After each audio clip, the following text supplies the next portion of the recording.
Terima kasih kepada Pak Moderator. Khususnya tentunya dalam rangka pembangunan pendidikan, kami akan melanjutkan pendidikan gratis yang telah kami canangkan sejak kami terpilih beberapa tahun lalu. Sehingga tidak ada anak-anak yang miskin beralasan tidak bersekolah. Dan tadi kami sampaikan juga bahwa kita sekarang ini sedang berjuang membangun politeknik di Kota Kasih, termasuk juga untuk meningkatkan status akademi komunitas yang sekarang bekerja sama dengan Politeknik Sriwijaya Palembang nanti akan menjadi Akademi Komunitas Negeri Siak Singapura.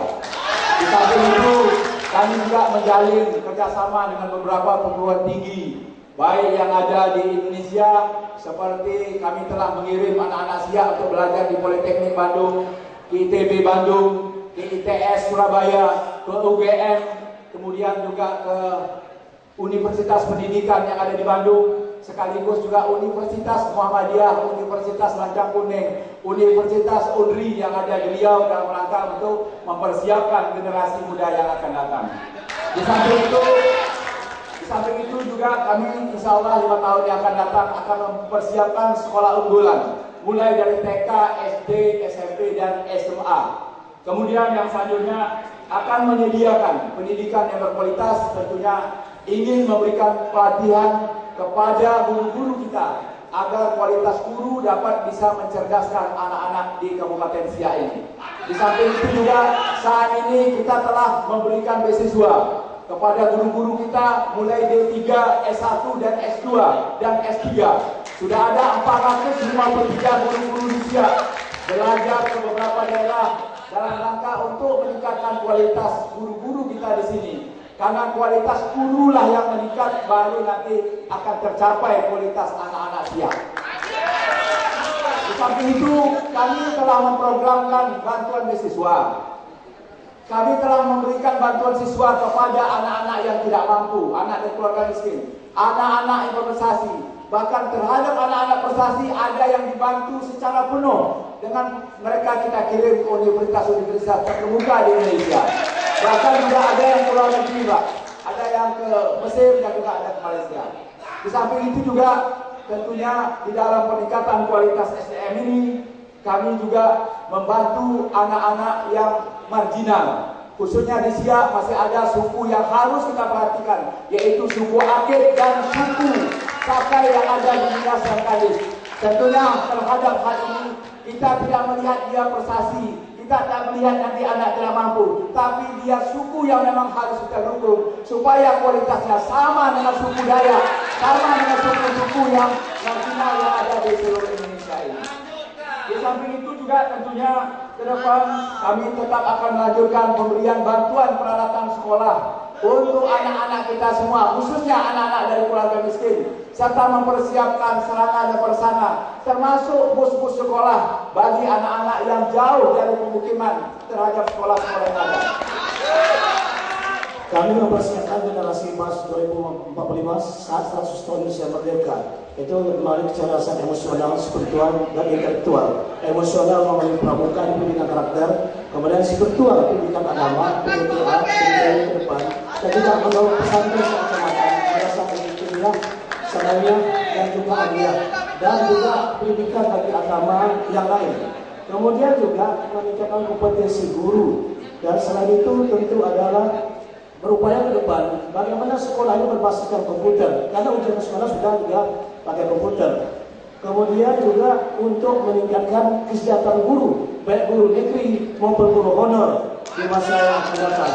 Juga memberikan bantuan bagi anak tidak mampu, bantuan pakaian, sepatu, dan tas. Mendorong umri di Perawang, ini sudah belajar sekarang di SMK Muhammadiyah. Kemudian juga untuk di Kades kami akan mendorong ada nanti Universitas Lancang Kuning sudah mulai dilakukan rapat-rapat antara Bupati dengan Rektor Universitas Lancang Kuning. Nah, kemudian tentu juga berupaya bagaimana membangun unit sekolah baru, kemudian tambah ruang kelas, rehab sekolah, karena ini penting karena sudah punya perda pendidik wajib belajar 12 tahun. Jadi harus kita jamin anak punya akses untuk pendidikan dan meningkatkan mutu. Waktunya habis. Terima kasih pasangan calon nomor 1. Kemudian untuk pasangan calon nomor 2. Pertanyaan juga sama, saya ulangi pertanyaan Pak ya. Kemajuan suatu daerah, khususnya Kabupaten Siak, sangat ditentukan oleh sumber daya manusia yang berkualitas. Semuanya akan ditentukan oleh pendidikan. Pertanyaannya, langkah-langkah konkret apa yang akan saudara lakukan untuk meningkatkan kualitas SDM, baik sebagai tenaga pendidik maupun sebagai aparatur pemerintah jika terpilih menjadi Bupati Siak? Silakan Pak. Baik, terima kasih. Sesuai dengan visi misi kami perubahan, kita akan evaluasi seluruh pendidikan sekolah yang ada di daerah. Karena menurut kami masih banyak kelemahan hari ini.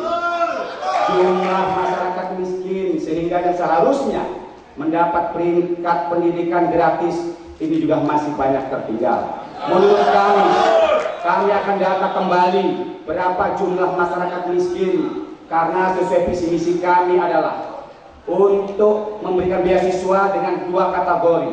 Beasiswa masyarakat miskin yang akan dijamin 12 tahun. Tentunya kita akan evaluasi, kita data ulang seberapa banyak masyarakat miskin yang dapat. Dan kedua, begitu kuliah kita ada beasiswa miskin. Dan kedua, kita akan evaluasi beasiswa tentunya yang berprestasi. Hari ini setelah data ternyata masih banyak yang belum mendapat beasiswa berprestasi walaupun hari ini mereka berprestasi. Oleh karena itu, sesuai dengan visi perubahan, tentunya akan kita ubah yang lebih baik semata-mata untuk mensejahterakan masyarakat Indonesia, khususnya di bidang pendidikan. Para guru-guru juga kita akan beri pembekalan agar nantinya dia benar-benar efektif. Dan kita sepakat visi misi tidak ada sekolah di sore hari. Kita akan upayakan sekolah semua di pagi hari. Karena setelah kami evaluasi sekolah di sore hari, mengingat waktunya juga rentang, pendek, dan saya pikir lelah stamina pengajar atau murid juga akan menentukan pada siang hari tersebut. Karena pada hari ini tentunya kita mengusung perubahan. Tentunya sepakat kita akan evaluasi perubahan mana yang akan kita tingkatkan, baik di bidang pendidikan. Tentunya tidak ada lagi anak-anak masyarakat Kabupaten Siak yang di masa usia yang tidak bersekolah, karena sekolah akan ditanggung pemerintah daerah selama 12 tahun. Bagi anak-anak yang kurang mampu, anak-anak fakir miskin, janda-janda yang tidak mampu, dia punya hak berpendidikan untuk menerima pendidikan, karena memang sesuai amanah undang-undang kita harus butuhi 20% untuk pendidikan. Tentunya saya kira pendidikan salah satu motor penggerak bagaimana Siak akan lebih baik ke depan. Karena kami fakta di lapangan, apa yang kami jumpai di lapangan tidak sesuai dengan angka yang ada di sekolah ini. Kami berdasarkan fakta, kami bukan berdasarkan angka, tapi fakta di lapangan yang harus kami teliti, harus kami evaluasi. Karena sesuai dengan undang-undang, tidak ada lagi sekolah namanya sekolah unggulan, melanggar undang-undang nomor 20 tahun 2003. Sekolah bertahap sama semua, tidak ada sekolah unggulan. Terakhir, tentunya sesuai dengan apa yang akan kita membahas masalah pendidikan, ini menjadi salah satu skala prioritas kami, dan kami yakin hari ini persoalan pendidikan sangat mendasar, apalagi di Kecamatan Tualang dan Kandis.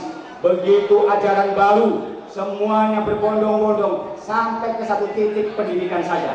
Ini menjadi evaluasi.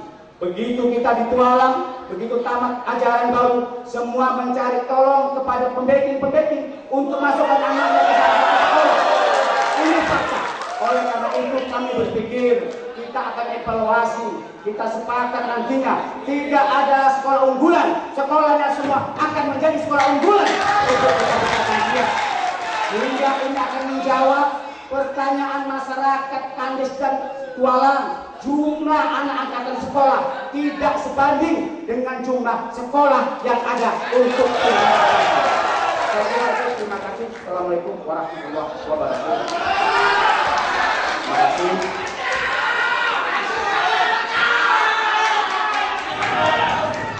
Sudah?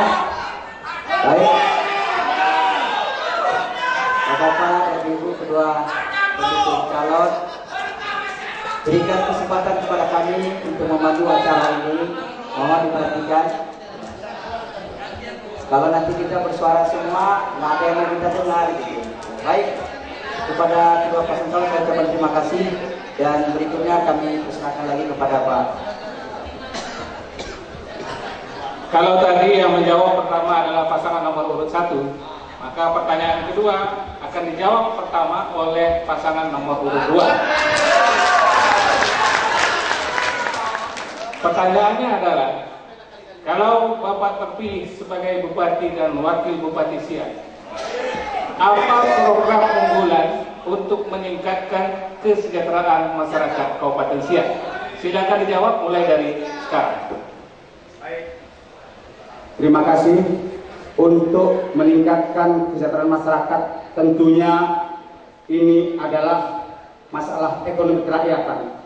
Pertama, kita akan bantu masyarakat yang ekonomi kecil dan menengah agar beliau masyarakat bisa berdikari sesuai dengan mutu kita, tentunya tidak bersandar kepada perusahaan lain, tapi kita ingin masyarakat dapat mengenyam kebutuhan masyarakat dengan pinjaman modal lunak sesuai dengan BUMN yang telah kita siapkan.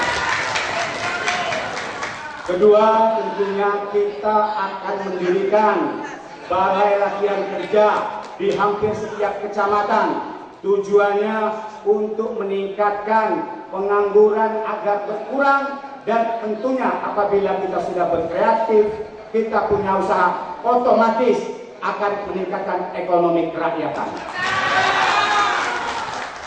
Kabupaten Siak adalah kabupaten yang besar sumber daya alamnya. Oleh karena itu, pemerintah daerah berkewajiban melindungi segenap masyarakat Kabupaten Siak dengan cara tentunya memberikan lapangan pekerjaan kepada perusahaan-perusahaan yang ada di Kabupaten Siak. Oleh karena itu, kami berprinsip untuk meningkatkan ekonomi kerakyatan. Bagaimana caranya masyarakat kita, anak-anak kita nantinya lebih mengedepankan berwira swasta seperti kami adanya dengan Bapak Haji Sahrul. Selanjutnya, untuk meningkatkan ekonomi kerakyatan, bahwasanya kita juga akan mengedepankan membantu masyarakat Kabupaten Siak yang hari ini mayoritas adalah penanam sawit, peremajaan sawit. Pemerintah daerah akan terdepan untuk mengurusi replanting kebun kelapa sawit di Kabupaten Siak. Kedua, kita juga telah memplot Kecamatan Bungaraya, Kecamatan Sabaau, Kecamatan Sungai Mandau akan menjadi salah satu sumber pangan Kabupaten Siak. Hari ini juga kita akan membuka lahan-lahan baru.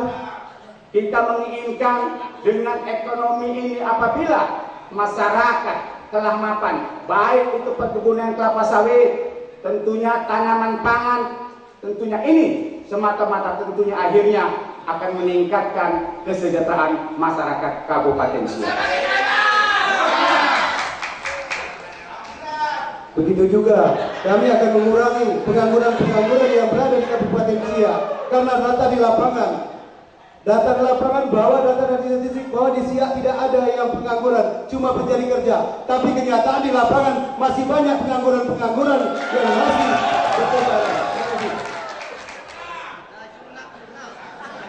Berikutnya, tentunya untuk mengentaskan kemiskinan, kita sepakat pada hari ini sesuai dengan visi misi kami perubahan. Kami melihat di lapangan masih perlu perbaikan, baik itu petani, perkebunan kelapa sawit. Intinya nantinya utama kita adalah bagaimana tata cara mengentaskan kemiskinan, dengan uang APBD kita 3,2 triliun. Tentunya ini semata-mata untuk mensejahterakan masyarakat Indonesia, khususnya untuk meningkatkan kesejahteraan masyarakat Kabupaten Siak. Terima kasih. Baik, terima kasih. Waktunya masih ada. Silakan pendukung nomor urut 2.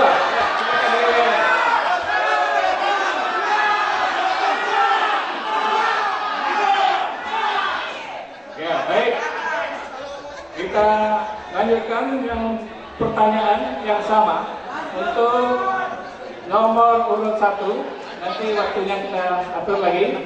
Pertanyaannya perlu diulang, Pak? Cukup? Cukup. Ya, silakan dijawab mulai dari sekarang. Sesuai dengan program yang telah kami laksanakan di masa kepemimpinan kami lebih kurang 4,5 tahun baru, tentunya memang ini yang harus menjadi prioritas kita adalah terhadap kemiskinan yang ada di Siak. Saat ini alhamdulillah kemiskinan di Siak hanya 5,4% dari jumlah penduduk.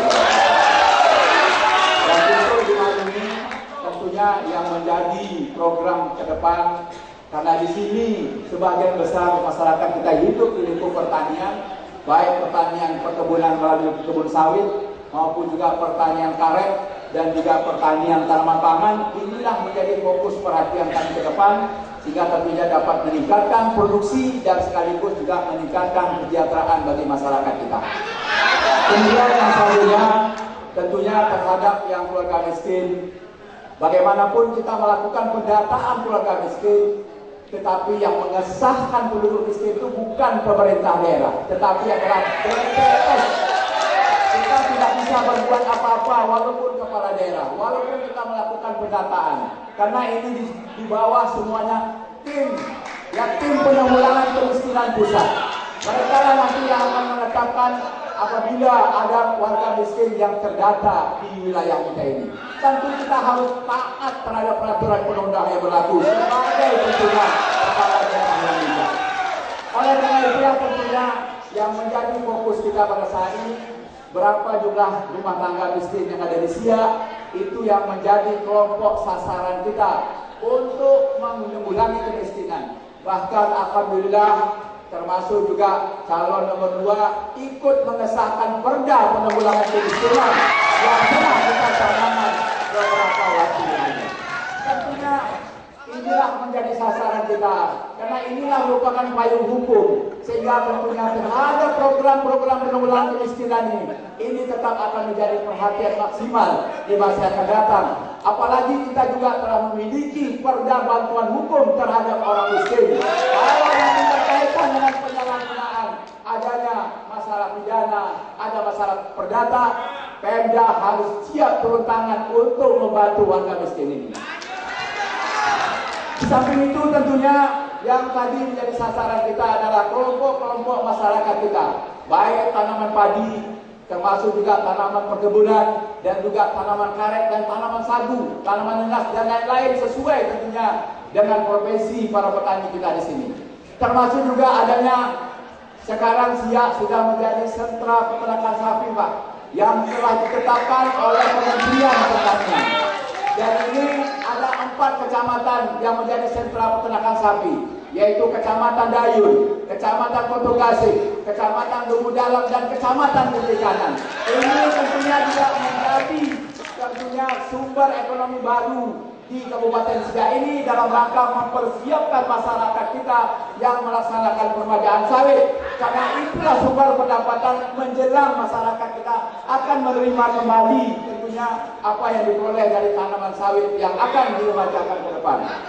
Terhadap berkaitan permajaan sawit ini, kami telah berkunjung ke Otoritas Jasa Keuangan agar dapat pemerintah menurunkan suku bunga sehingga nanti bagus kreditnya tidak besar, sehingga nanti akan memberatkan masyarakat kita untuk menyelesaikan kreditnya. Selanjutnya juga dalam rangka mendukung program Bapak Joko Widodo, kami berupaya dengan seluruh rakyat yang akan terpelanting agar nanti dapat diberikan tanaman padi di celah-celah sawit dalam rangka sumber pendapatan baru dari petani kita. Ini tentunya program-program nyata yang akan kita wujudkan baik dalam rangka mengatasi masalah kemiskinan baru nantinya kalau perpanjangan sawit tidak kita laksanakan, dan sekaligus juga mendukung program Bapak Presiden Joko Widodo dan Yusuf Kala. Tentunya ini juga kemudian khusus lapangan pekerjaan tentunya dunia swasta yang kita siapkan, dan insya Allah tentunya infrastruktur kita termasuk juga Buton itu adalah tempat lapangan pekerjaan.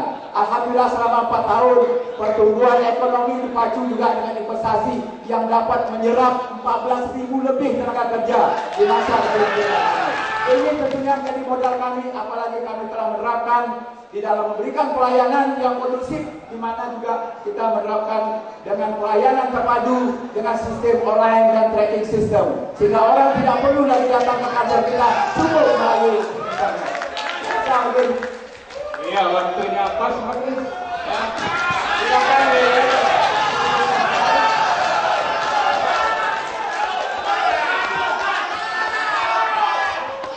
Ya, baik, sebelum beranjak ke sesi tanya jawab atas pasangan calon, kita istirahat sejenak setelah yang berikut ini. Silakan.